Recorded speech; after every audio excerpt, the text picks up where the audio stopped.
Hello बच्चा लोग, कैसे हैं सब लोग? कैसी चल रही है तैयारी बोर्ड की? So let me remind you that there are only 5 days left for your maths board exam. So I'm sure you guys are doing what is expected out of you.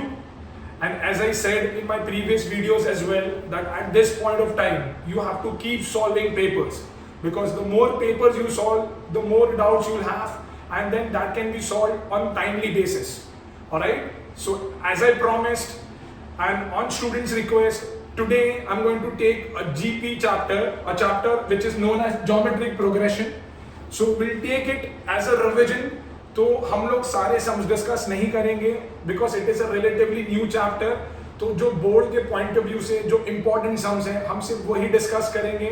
उसके पहले जो कुछ कंसेप्ट्स है related to GP, will try to understand that and then will move it ahead. Alright, so let's start with GP which is geometric progression. तो हम बात करेंगे geometric progression या जीपी के बारे में. एक्चुअली में जीपी होता क्या है? It is nothing but a sequence. हाँ सर, मुझे पता है ये तो सीक्वेंस होता है, क्योंकि सीक्वेंस ही तो है सर. जीपी मतलब सीक्वेंस ही है? नहीं, जीपी सीक्वेंस तो है पर सीक्वेंस के बहुत सारे टाइप होते हैं. तो GP is one of the type of the sequence. It is one of the type of the sequence. So what is actually GP? Let's see an example. Let's consider some of the numbers 2, 4, 6, 8, 10, 8, 16, 32, dot dot dot dot. Now, कोई भी sequence GP बनता कब है? जब उनके consecutive terms का ratio same होता है. For an example, if I consider this number as, let's say, first term, this number as my second term which is represented as T2, this number as T3, this is as T4 and this is as T5. Alright, so when the ratio between the consecutive terms remains same, at that time we say that the given sequence is in GP. So let's take out the ratio between the consecutive terms. So this is T2 by T1, so that will be 4 by 2 which is equal to 2 by 1. Then T3 by 2 which is 8 by 4 which is also equal to 2 by 1. T4 by T3 that is 16 by 8 which is also equal to 2 by 1. And T5 by T4 which is 32 upon 16 which is also equal to 2 by 1. So if you can see or if you can notice, the ratio between the consecutive terms is constant throughout. The ratio between the consecutive terms is constant throughout. So as I said in the beginning, whenever the ratio between the consecutive terms remains same, at that time we say that the given sequence is in GP. तभी हम बोलते हैं कि ये जो given sequence है वो GP के अंदर है. और एज आई राइटली सेड कि जब भी कोई सीक्वेंस में हम कोई नंबर्स को लिखते हैं तो जो पहला टर्म होता है या जो पहला नंबर होता है उसको हम लोग बोलते हैं फर्स्ट टर्म. उसको हम लोग क्या बोलते हैं? First term which is represented as T1 और A. पहले टर्म को हम लोग T1 या A से रिप्रेजेंट करते हैं. सिमिलरली दूसरा टर्म जो मैंने ऑलरेडी लिख दिया है, second term is represented as T2, third term is represented as T3, fourth by T4, fifth by T5 and so on. So I hope अभी थोड़ा सा चीज क्लियर है कि GP क्या है. When the ratio between the consecutive terms remains same, जब दो consecutive terms का रेशियो थ्रू आउट सेम होना चाहिए. ठीक है, थ्रू आउट सेम होना चाहिए, तभी हम बोलेंगे कि वो जो सीरीज है या वो जो सीक्वेंस है वो जीपी के अंदर है. एक और छोटा सा एग्जांपल लेते हैं, जैसे कि लेट्स टेक 2, 4, 8, 12 एंड 16. ठीक है, so we have to find whether this sequence is in GP और नॉट. हमको सिर्फ ये देखना है कि क्या ये जीपी के अंदर है.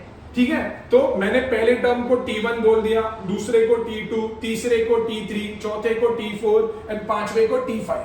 So now we'll divide the consecutive terms and we'll see whether the ratio remains same or whether the answer remains same. So T2 by T1 करेंगे हम लोग, तो 4 by 2 will give us 2, that is 2 by 1. T3 by T2 will give us 8 by 4, which is 2 by 1. Then T4 by T3 will give us 12 by 8, which is equal to 3 by 2. And then T5 by T4 will give us 16 by 12, which is 4 by 3. So in this question you can see the ratio or the division between the consecutive terms is not same. ठीक है, यहां तक same था, then वो change होना शुरू हो गया. तो we can say that this sequence of numbers are not in GP. क्यों? क्योंकि इनका रेशियो सेम नहीं है, क्योंकि इनका रेशियो जो था वो थ्रू आउट सेम नहीं था, इसीलिए मैंने बोला कि ये जीपी में नहीं है. तो सिंस ये जीपी में नहीं है, बट जब हम दो कंसेक्यूटिव टर्म को डिवाइड करते हैं और अगर कंसेक्यूटिव टर्म का आंसर सेम आता है, सिंस इस केस में तो नहीं आया बट हमारे प्रीवियस एग्जांपल में सेम आया था, so when the ratio of consecutive terms, when the ratio of consecutive terms remains same, that is known as common ratio. उसको हम लोग क्या बोलते हैं? Common ratio, which is represented by small r. उसको हम लोग represent करते हैं small r से. तो small r is known as common ratio, ठीक है, which is nothing but the ratio between the consecutive terms. And जब किसी भी सीक्वेंस का r का वैल्यू सेम होगा थ्रू आउट, तभी ही मैं बोलूंगा कि वो सीक्वेंस जो है वो जीपी में है, otherwise it is not in GP. Alright, so common ratio which is represented as r has to be same for any sequence to be in GP. If it is not, then the given sequence will not be in GP. It is as simple as that. Alright? Now, so as I said that the very first term in any sequence is known as T1, which is also represented as A. Second term is represented as T2, T3, T4, T5 and so on. Let's say there is one more term. There is one more term whose position is not known to us. मतलब मुझे नहीं पता है कि ये कौन से number पे है. इसको देख के मुझे पता है कि ये फर्स्ट पे है, ये थर्ड पे है, ये फिफ्थ पे है. यहां पे अगर कोई नंबर है जिसका पोजीशन मुझे पता नहीं है, so that term is known as T nth term. ऐसे टर्म को हम लोग बोलते हैं टीएनथ टर्म. सो टीएनथ टर्म का मतलब होता है the term whose position is not known to us. is not known to us. जिसकी पोजीशन मुझे पता नहीं होती है उसको हम लोग बोलते हैं टीएनथ टर्म. समझ में आ रहा है? तो अभी मैंने बहुत सारे लेटर्स का फुल फॉर्म सीखा या उसका रिप्रेजेंटेशन सीखा. जब मैं स्मॉल ए के बारे में बात करता हूं तो उसका मतलब होता है फर्स्ट टर्म. जब मैं स्मॉल आर के बारे में बात करता हूं उसका मतलब होता है कॉमन रेशियो. और जब मैं टीएनथ टर्म के बारे में बात करता हूं तो उसका मतलब होता है ऐसा टर्म जिसकी पोजीशन मुझे नहीं पता भाई. मतलब वो कौन से नंबर पे आने वाला है मेरे को नहीं पता. सो आगे जब हम सम्स करेंगे और तुमको अगर लगता है कि भैया ये टर्म मुझे नहीं पता है कौन सी प्लेस पे है या क्वेश्चन में नहीं दिया हुआ है, तो उस नंबर को मैं टीएन से रिप्रेजेंट करूंगा. उस नंबर को we are going to represent it by TN. Clear है? So now we're going to talk about the formula to find Tn. अगर मेरे को Tn टर्म फाइंड करना है, मतलब ऐसा टर्म जिसकी पोजीशन मुझे पता नहीं है, बट अगर उसकी पोजीशन मुझे फाइंड करनी है तो मैं कैसे फाइंड करूंगा? So let's talk about the formula now. So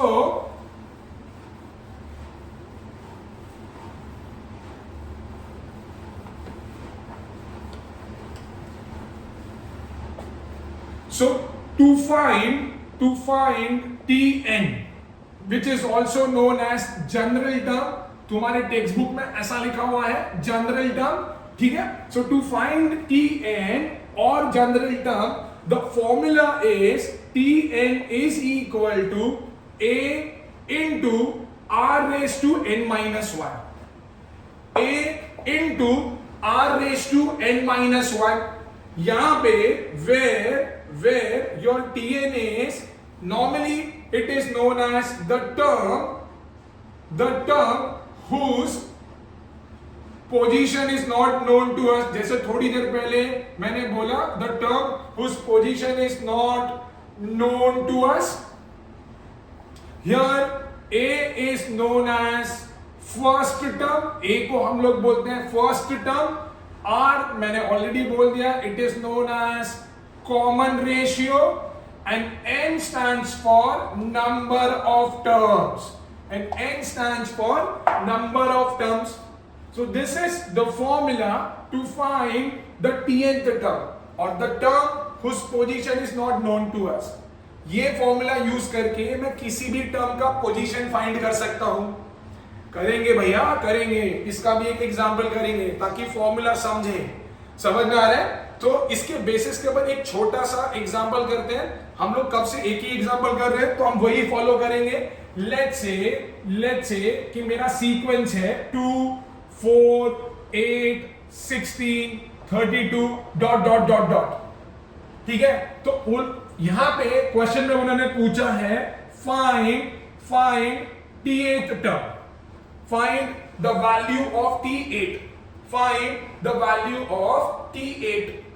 तो अभी here if you can see बच्चा लोग a का वैल्यू क्या है. a का मतलब मैंने यहां पे क्या बोला था, a का मतलब था फर्स्ट टर्म. तो इस एग्जांपल में a का वैल्यू क्या है 2, राइट, बिकॉज वो मेरा फर्स्ट टर्म है. तो a का वैल्यू इज 2. कॉमन रेशियो कैसे निकलते हैं, दो कंसेक्यूटिव टर्म्स को डिवाइड करके. तो common ratio which is r is nothing but 4/2 which is 2, right. Now since question में पूछा है फाइंड द t8 मतलब 8th प्लेस पे कौन सा टर्म होगा. तो भैया ये फॉर्मूला दो चीजों के लिए यूज होता है. एक, अगर कोई गिवन टर्म है जिसकी पोजीशन मुझे नहीं पता तो भी मैं यही फॉर्मूला यूज करूंगा. दूसरा, अगर एक पर्टिकुलर नंबर का मुझे टर्म फाइंड करना है, जैसे कि इस केस में उन्होंने बोला है कि मेरे को t8 फाइंड करके दो. यहां पे मैंने लिखे कितने हैं, 5 ही टर्म लिखे हैं. उन्होंने बोला फाइंड t8th टर्म, तो उसके लिए भी मैं यही फॉर्मूला यूज करूंगा. तो will use the formula and will say that भैया since tn is equal to a into r raised to n minus 1, तो यहां पे t8 फाइंड करना है. तो कोई मुझे बता सकते हैं n का वैल्यू क्या होगा. Even if I compare this to तो n का वैल्यू क्या होगा, इट इज 8. ऑलराइट, तो यहां पे a का वैल्यू है 2, r का वैल्यू भी था 2, n का value 8 minus 1. So this is nothing but 2 into 2 raised to 7. Alright, so 2 raised to 7 कितना होगा भैया, 2 raised to 7 होगा, 2 raised to 7 होगा, 2 raised to 5 32 आता है मुझे पता है, फिर 64 एंड फिर 128. so 2 raised to 7 होगा 128. 2 मल्टीप्लाई बाय 128 करेंगे तो आंसर आएगा 256. मतलब इस सीक्वेंस का अगर कोई 8th टर्म होता तो वो कितना होता, 256 होता. सर आपने इतना आसानी से कर लिया, सर हमको तो नहीं आता. अरे मत करो यार, ऐसा आंसर सिर्फ तुमको तभी निकालना है जब सिंपल कैलकुलेशन हो. जैसे कि 2 का पावर फाइंड करना और 3 का पावर फाइंड करना इज प्रीटी सिंपल. बट अगर कोई बड़े बड़े नंबर्स हैं तो हम हमारा आंसर यहीं पे छोड़ सकते हैं. मतलब 2 into 2 raised to 7, हम लॉ ऑफ इंडाइसिस यूज करेंगे. 2 into 2 raised to 7 can be written as 2 raised to 8. तो अगर मेरा आंसर मैं यहाँ पे भी छोड़ता हूं तब भी करेक्ट है, और मैं यहाँ पे पूरा सॉल्व करता हूं तब भी करेक्ट है. So you don't have to worry, ठीक है. But generally I would advise कि अगर कोई नंबर सिंपल है तो उसके पावर्स निकाल के रख दो, क्योंकि हमेशा जब हम कुछ एक्स्ट्रा काम करते हैं तो उसका मार्क्स डिडक्ट नहीं होते हैं. बट अगर एग्जामिनर के पॉइंट ऑफ व्यू से अगर हमने कुछ कम कर दिया है तो वो जरूर मार्क काटेंगे. So let's not take risk, और अगर पॉसिबल होगा तो हम फाइनल आंसर जरूर निकालेंगे. तो समझ में आ रहा है मैंने क्या किया. So we have used this formula to find t8th term. So this formula can be used for 2 things. याद आ रहा है, पहला जब किसी टर्म का पोजीशन फाइंड करना हो, पोजीशन मतलब वो कौन से नंबर पे आने वाला है, तभी मैं ये फॉर्मूला यूज कर सकता हूं। दूसरा, अगर कोई पर्टिकुलर नंबर का सम फाइंड करना है, सॉरी, अगर कोई पर्टिकुलर नंबर का टर्म फाइंड करना है, जैसे यहाँ पे हमने 8th प्लेस का टर्म फाइंड किया, कल को वो लोग बोलेंगे फाइंड दी 25th टर्म, तब भी मैं ये फॉर्मूला यूज करूंगा। क्लियर है? So you have to remember this formula, board में इसी के ऊपर सम आने वाला है। ठीक है? So this is about finding the tnth term which is also known as general term. Clear है? नाउ एक और फॉर्मूला है इस चैप्टर के अंदर जिसके बारे में हम लोग डिस्कस करेंगे। So let's talk about sum of terms.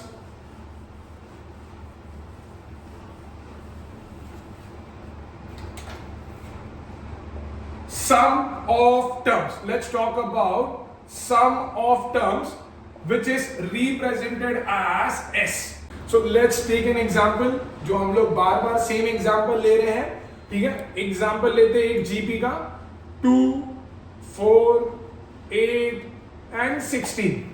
Alright, तो ये 4 टर्म मैंने लिखे हैं जीपी में और इसका मुझे सम फाइंड करना है। So now I don't have to tell you कि सम का मतलब क्या होता है। सम का मतलब होता है एडिशन, मतलब ये चारों टर्म को मुझे ऐड करना है। अगर उन्होंने मेरे को बोला होता कि फाइंड S1, तो S1 का मतलब होता है कि मेरे को एक ही टर्म का सम फाइंड करना है। सिर्फ मुझे एक ही टर्म का सम फाइंड करना है तो मैं आंसर लिखूंगा 2।